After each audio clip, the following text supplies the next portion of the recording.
आज जेका शइ इलाही परेशान कुन असां ॾिठी से कि पाकिस्तान जे ॿ वॾे शहरनि मां कराची ऐं लाहौर मां पुलिस ऑफिसर्स रॉजा एजेंट्स पकड़े वरिता ऐं ॿुधायो वियो आहे कि अचण वारे ॾींहंनि में वधीक एविडेंस बि अवाम जे साम्हूं रखियो वेंदो, डिटेल्स रखियूं वेंदियूं। जेको सीज़ फायर ट्रम्प साहब पाकिस्तान इंडिया जे दरमियान करायो, हुन खां पोइ असांखे पाणी जी धमकियूं बि अचनि थियूं, रॉ जी कार्रवाइयूं बि हलनि थियूं ऐं असांखे ख़बर आहे कि हिंदुस्तान जा जेके ख़वारिज आहिनि उहे बि हिते कार्रवाइयूं कनि था। ऐं ट्रम्प जी सूरत हाल ॿई शयूं डिस्कस करण लाइ मूंसां गॾु मौजूदु आहिनि अॻूणा सफ़ीर आहिनि, के तारुफ़ जा मोहताज न आहिनि, Zafarullah Sheikh sahab. Thank you so very much Sheikh sahab for your precious time sir. अस्सलाम वालेकुम, जज़ाकल्लाहु ख़ैर। शेख साहब, हर को अॼुकल्ह ट्रम्प खे डिस्कस थो करे एंड ऑफ कोर्स ट्रम्प हिन महिल पंहिंजे मीडिया जे पुठियां पियल आहे। CNN ऐं ॿियनि चैनल्स जी बुराइयूं थो करे कि फेक न्यूज़ जॾहिं कि ख़बरूं इयूं आहिनि कि पेंटागन जो हिकिड़ो डॉक्यूमेंट लीक थियो आहे चैनल्स खे, जंहिंमें ॿुधायो थो वञे कि American attack was not a success, it was a failure. ऐं उहे ख़बरूं हलनि थियूं, जंहिंखां पोइ Trump versus their own media बि हले थो ऐं जूइश लॉबी बि चवनि था कि ट्रम्प खां नाराज़ थी वई आहे। त तव्हांखे ख़बर आहे पाक इंडिया सीज़ फायर बि हिकु तरीक़े सां अंडर द टेबल वरी हमिलो इंडिया करण जी कोशिशि थो करे। How do you see this situation that Trump is in? Do you think Trump is in trouble, sir? No, I don't think that Trump is in trouble. Thank you so much for inviting me on the channel. Thank you, sir. ॻाल्हि इहा आहे त जेको हाणे situation थी आहे, तव्हां जेको बिल्कुलु ॿुधायो त इहो मीडिया खे न सिर्फ़ु CNN खे पर ॿिया मीडिया जे चैनल्स ते आहिनि, उन्हनि में बिल्कुलु हुनजे रिपोर्ट्स खे रिजेक्ट कयो आहे ट्रम्प, ऐं ॾाढो नाराज़ बि आहे उन्हनि जे लाइ, ऐं तमामु घणा लफ़्ज़ बि इस्तेमालु कया आहिनि। ॾिसो, हिन जंग में जेको आहे, जेके सिलसिलो थियो आहे, जेको ॾिसणो वञे त टेक्निकल जेकॾहिं रीज़न्स हिन खे ॾिठा वञनि त जेको बॉम्ब गिराया विया आहिनि उते, उन जे लाइ इनिशियल रिपोर्ट इहे आहिनि त हुन जाइ ताईं कोन पहुता आहिनि। ऐं जेको ट्रम्प चए थो त बिल्कुलु तबाह थी विया आहिनि हुननि जे न्यूक्लियर साइट्स, उहे न, जंहिंमें लॻे थो त हिन जेको एविडेंस हाणे साम्हूं आयो आहे, ॾिसो ॿ शयूं आहिनि हुन जूं। जेकॾहिं का शइ उते न्यूक्लियर मटीरियल हुजे हा, जेकॾहिं एनरिच यूरेनियम हुजे हा, त रेडिएशन इफेक्ट ज़रूरु थिया, जेको न थियो आहे, नंबर 1। नंबर 2, इहे बि रिपोर्ट्स आहिनि त उतां उन मटीरियल खे शिफ्ट कयो वियो आहे काफ़ी। ईरानियंस इहे तमामु होशियार माण्हू आहिनि, हुननि जंगियूं विड़ियूं आहिनि, नई ॻाल्हि न आहे, ईरान वॾी जंगियूं विड़ियूं आहे। Iran is not a small country, त हुनखे तव्हां अंडर एस्टिमेट नथा कयो। मूंखे लॻे थो त ट्रम्प एडमिनिस्ट्रेशन ईरान खे अंडर एस्टिमेट कयो। हिन ओवरऑल एपिसोड में नुक़सानु जेको घणो पहुतो आहे उहो अमेरिका खे ऐं इसराइल खे पहुतो आहे, ईरान खे कोन पहुतो आहे। ठीकु आहे, इकोनॉमिकली कुझु ज़रूरु हुनजो नुक़सानु पहुतो आहे, पर उहो रिकवर थी वञे थो। पर जेको पॉलिटिकल ऐं मिलिटरी नुक़सानु आहे, त ओवरऑल जेको इमेज आहे अमेरिका जो, उहो ॾाढो हुनते इफेक्ट थियो आहे। ऐं हाणे जेको दुनिया में इहे जेके एविडेंस अचे थो, हुन में बिल्कुलु इहो आहे त बाबा जेकॾहिं हुनखे तनसीमा खे जेकॾहिं तबाह कयो वियो आहे, त रेडिएशन इफेक्ट छो न थियो आहे? दुनिया में थियो ई न। मां जापान में 7 साल रहियो आहियां। नागासाकी हिरोशिमा ते जॾहिं बम किरिया हुया त सॼो तबाह थी वियो, पर मोमबती थी विया। एॾो रेडिएशन इफेक्ट हुनजो थींदो आहे, एॾी हीट रेडिएट थींदी आहे। त चवण जो मक़सदु हिकिड़ो त उहो कुझु कोन थियो आहे। ॿियो जेको आहे इहो चयो थो वञे त जेके बम किराया विया, त पहिरियों इहो पेंटागन में डिस्कशन थी हुई त हिन जे मथां अहिड़ा बम जेके बंकर बम आहिनि, बंकर बस्टर बम, उन्हनि खे किरायो वञे। ऐं बंकर बम जी डेप्थ जेकी आहे, हुनजी फॉल जेकी आहे, उहा खपे हिननि टोमोहॉक मिसाइल्स जेके आहिनि उहे यूज़ कया आहिनि, जेके रोटेट कंदा आहिनि उन्हनि। छो जो उते जेको माउंटेन जो रीजन आहे सॼो ईरान जो, त तव्हां जेको हाणे उते जेको शिफ्ट कयो अथव, जेको रिपोर्ट सम्झनि थियूं त पैक्स जेके माउंटेन्स जा नाला आहिनि, उते ॾाढो कयो अथव। इस्फहान जे भरिसां पंहिंजे त फ़ौदा जेको न्यूक्लियर हुनजो फैसिलिटी हुई, प्लांट हुयो, अपेरेंटली जेको सॼी लॻे थी रिपोर्ट्स जेके अचनि थियूं पियूं, त इहा ज़रूरु आहे त उते बेसिस हुनजा हुया, पर सेंट्रीफ्यूज ऐं मेटल जेको शयूं हुयूं जेके तयारु पई कनि यूरेनियम खे, उहा शइ उतां शिफ्ट कई वई आहे। ऐं कंहिं अहिड़ी जाइ ते आहे जिते मूंखे लॻे थो त B-2 इंस्ट्रेस फाइटर जा बॉम्ब्स बि शायदि असरु कनि। इहा वॾी क्वेश्चन मार्क आहे, मां सम्झां थो अमेरिकन एडमिनिस्ट्रेशन जे लाइ। पेंटागन में सोचींदा हूंदा त हिते कहिड़ी शइ असां केरायूं जो पेनिट्रेट करे उनखे ख़तमु करे। हाणे माउंटेन्स जेके केतिरा मथे आहिनि, पोइ कम अज़ कम चवंदा त पोइ 9000 या 900 या 1000 जेके मीटर लाइ केतिरा सी लेवल खां मथे आहिनि, ऐं उन में तव्हां एक्सकेवेट कयो त सुरंगूं आहिनि, हुनजे इलाही हुन में केव्स आहिनि। त मुंहिंजो ख़्यालु आहे त हाणे हुनजा साइंसदान जेके आहिनि इहो ज़रूरु सोचींदा, मां पाण साइंस ग्रेजुएट आहियां, इहो सोचींदा ज़रूरु त असां कहिड़ी शइ इस्तेमालु कयूं उनखे पेनिट्रेट करे यूरेनियम खे ख़तम करे, पर हिकिड़ी ॻाल्हि ज़रूर आहे, सर हो यूरेनियम खे ख़तम न कंदा। हाणे बम वधीक जल्दी ठाहींदा सर? जेकी आहे उनखे क्रश कयो अथऊं, हुनखे ख़बर हूंदी ज़रूरी यूरेनियम किथे आहे, पर यूरेनियम खे जेकॾहिं ख़तम कंदा, तव्हांखे यादि हूंदो त रशियन्स वॉर्न कयो हो पंहिंजो अमेरिकन्स खे, असांजा माण्हू उते कमु था कनि, ऐं जेकॾहिं तव्हां उते कुझु कमु कयो तंहिंजे जा नतीजा ॾाढा ख़राब निकिरंदा।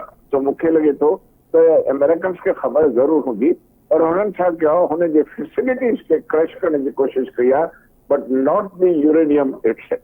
बिल्कुल ठीक। अच्छा, IAEA जी काई क्रेडिबिलिटी बची आहे सर हिन सॼी सिचुएशन खां पोइ? IAEA जेको DG जो इंटरव्यू पहिरियों आयो हिन वॉर खां अॻु में या हुनजे दौरान, हुननि चयो त असां ईरान वटि का बि अहिड़ी शइ कोन ॾिठी जंहिंमें न्यूक्लियर वेपन ठाहियो पियो वञे। हुननि पाण इहो चयो, DG जो, इहा बाक़ाइदा स्टेटमेंट मां पाण ॿुधी हुई, ख़ुदि पाण ॾिनी, जंहिं ते अमेरिकन काफ़ी नाराज़ हुया। ॻाल्हि इहा आहे, जेको अपैरेंटली लॻे थो जेके फैसिलिटीज़ आहिनि या जेको बि आहे, जेको पीसफुल पर्पज़िस लाइ जेको माने फैसिलिटीज़ हुयूं टिनी पावर प्लांट ते, जेकी न्यूक्लियर जाते फैसिलिटीज़, उहे ज़रूरु हुयूं सही, पर नॉट द न्यूक्लियर वेपन जेकी आहे ग्रेड जो जेको मटीरियल आहे, that is scientifically something different. So I don't think there was any reports given by IAEA that the Iran is producing the nuclear weapon. Sheikh Sahab, I'm asking you this question हिन करे साईं कि अॼु ईरानी assembly ते bill approve थियो आहे त असां IAEA सां गॾु हाणे कमु न कंदासीं, ऐं हुननि खे शक आहे कि IAEA ही सीक्रेट लोकेशंस रिवील कयूं आहिनि अमेरिका ऐं इज़राइल खे, ऐं IAEA जेको रूल आहे कि हो सिक्योर कंदो आहे अटॉमिक साइट्स खे, हुन रूल जी ख़िलाफ़ वर्ज़ी कई आहे, अमेरिका अटैक करे छॾियो आहे। त हिन करे मां पुछां थो, का क्रेडिबिलिटी बची आहे सर IAEA जी? बिल्कुलु जेको क्रेडिबिलिटी IAEA जी मां सम्झां त एॾो कोन्हे जे IAEA उहा एजेंसी आहे जेकी वञी इंस्पेक्ट कंदी आहे। हाणे हुननि पंहिंजो जेको हुनजी national security supreme security council आहे हुनजी ईरान जी, उनजी ख़यामाने जो उन्हनि खां पोइ हुन खां पार्लियामेंट जेकी आहे 222 full all the votes in favour त IAEA खां निकितो वञे ऐं IAEA हाणे हुननि जे फैसिलिटीज़ खे इंस्पेक्ट न कंदी। मां नथो सम्झां त IAEA को ईरान जे ख़िलाफ़ आहे, पर मक़सदु इहो आहे त उहा IAEA हुनखे हाणे शक आहे त नेचुरली हुनखे IAEA खे एॾो डिॼियो वियो आहे, हुनजी क्रेडिबिलिटी खे वाकई एॾो चयो त तव्हां ठीकु तरह सां उतां जी ईरान जी जेके शयूं आहिनि उहे ॿुधायूं न वयूं आहिनि, ऐं IAEA मुंहिंजो ख़्याल आहे जेकी इंफॉर्मेशन अमेरिकन्स खे ॾिनी आहे, ऐं पब्लिकली चवनि था त वेपन ग्रेड जो को मटीरियल कोन्हे, इन में अमेरिकन्स खे वॾो धचको लॻो आहे। त हुन जेके हाणे B2 स्टेल्थ फाइटर जेके इस्तेमालु कया, जेके वर्ल्ड वॉर 2 में बि इस्तेमालु थिया हुया, उन्हनि जी क्रेडिबिलिटी खे ऐं रेपुटेशन खे तमामु वॾो इफेक्ट थियो आहे।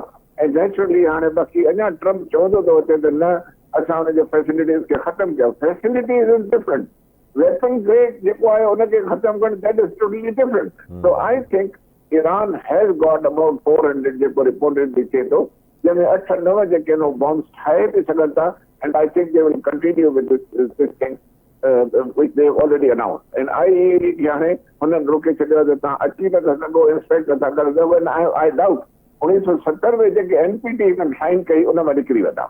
बिल्कुलु ठीकु सर, वॾो इम्पोर्टेंट क्वेश्चन आहे, what do you think is the reason behind कि पाकिस्तान ट्रम्प साहब खे नोबेल पीस प्राइज़ लाइ नॉमिनेट थो करे, ऐं ट्रम्प साहब ऑलमोस्ट पंहिंजे हर ॿिए इंटरव्यू में असांजी फील्ड मार्शल साहब जी तारीफ़ थो करे? What do you think is the reason behind it? I think that Trump has also praised so much in the NATO meeting now. उहे बि CNN रिपोर्ट करे पई माशाल्लाह। अच्छा ॾिसो, असां जेको चयो आहे या असांजे जेके फील्ड मार्शल खे दावत बि मिली आहे, असांजा जेके तालुकात अमेरिका सां आहिनि उहे ख़राब न रहिया आहिनि। सीएटो में 54 में हुयासीं, 55 में सेंटो में हुयासीं, आइजनहावर जो ज़मानो हूंदो, तव्हांखे यादि हूंदो, फील्ड मार्शल इहो पंहिंजे वक़्त में एक्सीलेंट असांजा पंहिंजो हुन सां हुया। हुन खां पोइ जेके मिलिट्री जा ट्रिप हुया, कोबरा हेलीकॉप्टर्स ॾिसो, तव्हां F-16 तव्हां ॾिसो, सभु तव्हांखे अमेरिकन्स ॾिना हुया। चाइना सां असां बाद में आयासीं, जेको F-17 थंडर जेको ठाहियो आहे उहो बाद में आहे, न त असांखे जेके डिफेंसिव मटीरियल मिलिट्री सॼी अमेरिकन्स जी हुई। त चवण जो मक़सदु आहे अमेरिका सां तालुकात असांजा ख़राब न। हीउ जेको तव्हां जेको सुवाल मूंखां पुछो आहे, नेचुरली इंडिया पाकिस्तान जी हाणे थोरी जंग चओ या ईअं सम्झो त जेकी ठकाठोकी थी, उन में अमेरिकन्स जो तमामु सुठो किरदारु हो। इन में जेको सीज़ फायर करायो, जो सीज़ फायर ट्रम्प न कराया त थी सघे थो त पागल मोदी जेको आहे उहो कुझु न कुझु करे वठे हा। मक़सदु इहो आहे त जेकॾहिं इहो हुया रिपोर्ट्स त शायदि न्यूक्लियर वारो सिलसिलो जेकॾहिं उतां थी वञे पोइ त जंग ॾाढी छिड़ी वञे। हाणे ॻाल्हि ॿुधो, अमेरिका सोचियो त जेकॾहिं पाकिस्तान ऐं इंडिया जी जंग थी छिड़े त हुनजो मिडल ईस्ट में सॼो प्रोग्राम डिस्टर्ब थी वञे। बेसिकली हुनजो प्रोग्राम इहो ई आहे अमेरिका से त इसराइल खे इंट्रोड्यूस कराए, मुस्लिम वर्ल्ड में इंट्रोड्यूस कराए ऐं उन्हनि खे हुन सां तजारती तालुकात कराए, डीजोरे यूएन में रिकॉग्नाइज़ कराए, हुनखे लैंडमार्क्स ॾियारे ऐं तमामु करे इसराइल खे इन करे। असल हुनजो प्रोग्राम सॼो ख़तमु थी चुकी आहे। सीरिया हुनजे कंट्रोल में अची वियो आहे, गाज़ा ते हुनजो कंट्रोल ऑलमोस्ट आहे आहे ऐं उन खां पोइ हमास खे हुननि ख़तमु करे छॾियो आहे, हिज़बुल्लाह खे ख़तमु करे छॾियो आहे, ईरान खे वीक करे छॾियो आहे, कमज़ोर ज़रूरु करे छॾियो आहे।